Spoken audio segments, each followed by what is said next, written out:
안녕하세요. 오늘은 1월 25일이고요. 지금 시간은 저녁 9시 30분입니다. 오늘은 인텔의 실적 발표가 있고요. 다음 주에는 SOXL 비중을 축소할 예정이에요. 톱니는 미국 증시가 작년보다 올해가 더 달릴 수 있대요. 일론 머스크는 무역 장벽이 없다면 중국의 전기차가 세계를 독주할 것이라고 말했어요. 구독, 좋아요 부탁드립니다. 차이나 전기차는 마이너스 56%고요. SOXL은 프리장에서 2.5% 정도 상승을 하고 있어요. 그래서 183% 수익 구간이에요. 어제 38.9달러를 찍고 조금 조정을 받고 있어요. 아마도 이번 상승은 40달러가 조금 상회할 것 같아요. 공포와 탐욕 지수는 어느새 76으로 극도의 탐욕 기간을 가리키고 있어요. 이제는 설설 비중을 축소해야 될 준비를 해야 될 것 같아요. 오늘 저녁 10시 30분에 작년 4분기 GDP 발표가 있어요. 그리고 실업수당 청구 건수 발표도 있습니다. 중요한 건 오늘 인텔의 실적 발표가 있는데요. 실적은 부진해도 가이던스는 좋을 것 같아요. 미국 정부에서는 인텔을 적극적으로 도와줄 준비를 하고 있습니다. 그리고 1월 30일 화요일에 마이크로소프트와 AMD 실적 발표가 있는데요. SOXL은 그날이 마지막 불꽃이 될 것 같아요. 물론 31일 수요일에는 퀄컴이 실적 발표가 있어요. 저는 다음 주 화요일과 수요일에 SOXL의 비중을 상당히 많이 축소시키려고요. 지난해 미국 증시 강세장을 정확히 예측한 톰리는 올해 미국 증시도 강세론을 주장하고 나섰어요. 톰리는 5가지 이유를 들며 올해 미국 증시 상승 랠리 규모가 작년에 비해 더 확대될 것이라고 예상했어요. 톱니가 가장 먼저 주목한 부분은 미국 연준의 통화정책 전환으로 봤는데요. 그는 지난 2022년부터 주식시장을 압박한 연준의 고강도 긴축 정책이 마무리됐다며 금리 인하 기조 속에서 주식시장 랠리가 확대될 것이라고 내다봤어요. 이어 미국의 국채금리 하락세를 지적하며 지난해와 전혀 다른 움직임을 나타내고 있는 10년물의 국채금리가 주식시장에 유리하게 작용할 것이라고 전했습니다. 미국 증시는 올해부터 내년까지 더욱더 상승한대요. 톱니는 연준의 고강도 긴축 여파로 경직된 주택시장이 완화되고 있는 점에도 주목했어요. 그는 연준의 금리 인하와 함께 주택담보대출 금리도 하락할 것으로 전망했어요. 또한 최근 6.6%까지 진정된 모기지 금리가 올해 말에는 6% 아래로 떨어질 것으로 밝혔어요. 또한 기업들이 각종 사업과 프로젝트에 투자하는 자본 지출 규모도 올해는 늘어날 것이라며 주식시장에는 좋은 징조가 될 것이라고 설명했어요.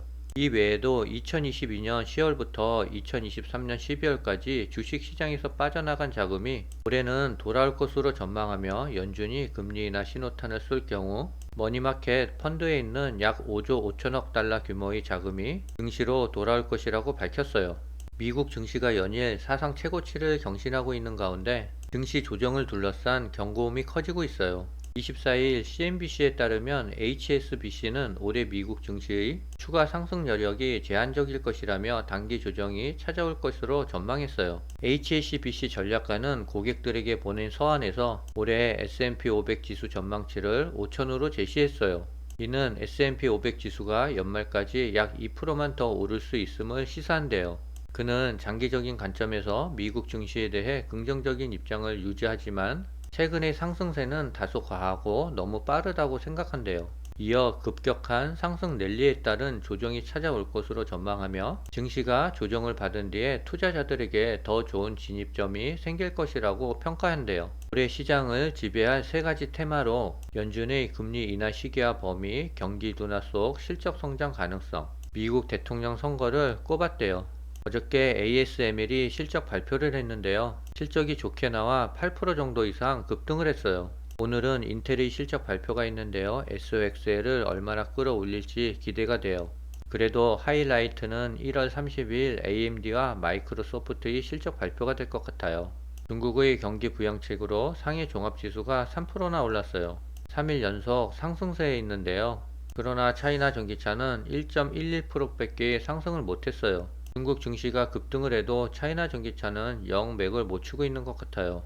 기다리는 수밖에 방법은 없는 것 같아요. 오늘 테슬라가 마이너스 8%나 급락을 하고 있어요. 테슬라의 단기적인 하락은 피할 수 없을 것 같습니다.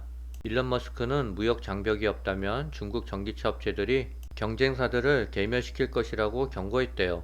머스크는 실적 발표 후 컨퍼런스 콜에서 중국 자동차 업체들이 가장 경쟁력이 있는 것으로 나타났다며 어떤 종류의 관세나 무역 장벽이 구축되느냐에 따라 중국 EA 지역에서 상당한 성공을 거둘 것이라고 말했어요. 또한 일론 머스크는 무역 장벽이 세워지지 않는다면 그들은 세계 대부분의 다른 자동차 회사들을 무너뜨릴 것이라고 덧붙였고요. 그들은 아주 훌륭하다라고 말했대요. 중국의 인민은행은 기준금리인 지급준비율을 다음 달 5일부터 0.5% 인하한다라고 24일 발표했어요. 블룸버그 통신에 따르면 중국 인민은행의 판공성 총재는 어려움을 겪고 있는 경제를 부양하기 위해 지준율을 현재보다 0.5% 인하한다라고 발표했대요. 이에 따라 시장에는 186조 원의 장기 유동성이 공급될 것이라고 판 총재는 밝혔어요.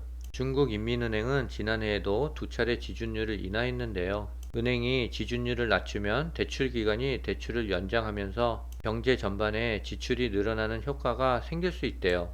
아무튼 중국은 경기 부양을 위해서 온갖 노력을 하고 있어요. 아무래도 이러한 성과는 2분기부터는 확실하게 나타날 것 같습니다. 중국의 주요 배터리, 전기차 기업들이 전고체 배터리 상용화를 위해 손을 잡았대요. 23일에 중국 전고체 배터리 산학연 협동 혁신 플랫폼이 출범했대요. 동시에 베이징에서는 중국 전고체 배터리 혁신 발전 고위 포럼도 열렸대요. 여기에는 중국의 전기차 대부분 업체들이 참석했는데요. CATL과 BYD와 CABL, EV에너지, 둥평자동차, 베이징 자동차그룹, 상하이 GM 우링, 리오 등 자동차 기업의 고위 임원들이 대거 참석했대요. 중국의 경제위원회는 2025년부터 2026년 사이 중국에서는 친환경차 신차가 판매량의 절반 이상을 차지할 것으로 전망하고 있대요. 이에 전고체 배터리 산학연 플랫폼이 친환경 자동차 시장의 강세를 이용해 배터리 산업화에도 적극 나설 수 있다라고 기대하고 있대요. 인공지능이 소재 연구 개발의 패러다임을 바꾸고 있어 전고체 배터리 개발을 크게 가속화할 것이라며 2030년경 전고체 배터리 상용화의 돌파구를 마련할 가능성이 커지고 있다라고 언급했어요. 최근 중국에서 상용화 단계에 들어선 나트륨이온 배터리가 향후 LFP 배터리보다 저렴한 가격으로 중저가 시장에 침투한다는 관측이 나오고 있대요. 24일 SNE 리서치 나트륨이온 배터리 기술 개발 동향 및 시장 전망 리포트에 따르면 나트륨이온 배터리와 리튬이온 배터리 가격 차이가 2035년에는 최대 24%까지 발생할 전망이래요. 이 차이는 리튬이온 배터리 가운데서도 가격이 저렴한 것으로 알려진 LFP 배터리를 기준으로 NCM 양극재와 대비했을 때 가격 차이는 이보다 더 클 것으로 예상된대요. 나트륨 이온 배터리 가격은 향후 2035년 LFP 배터리 대비 최소 11%, 최대 24% 저렴하게 생산될 전망이래요. 이를 바탕으로 중저가 배터리 새로운 레이아웃으로 자리 잡을 것으로 보인대요. 나트륨 2차전지 시장은 원자재 가격 변동에 따라 LFP와 계속해서 가격 경쟁력을 평가받게 될 것이라며 향후 원자재 가격으로 인한 가격 경쟁력을 향상할 경우 2035년에는 최대 254.5GWh 시장 수요가 발생할 것이라고 전망했어요. 금액 기준으로 시장 규모는 매년 19조 원이래요. 현재 시간 10시 15분인데요. SOXL은 2.8% 정도 상승을 하고 있어요. 오늘도 급등을 했으면 좋겠습니다. 오늘은 여기까지입니다.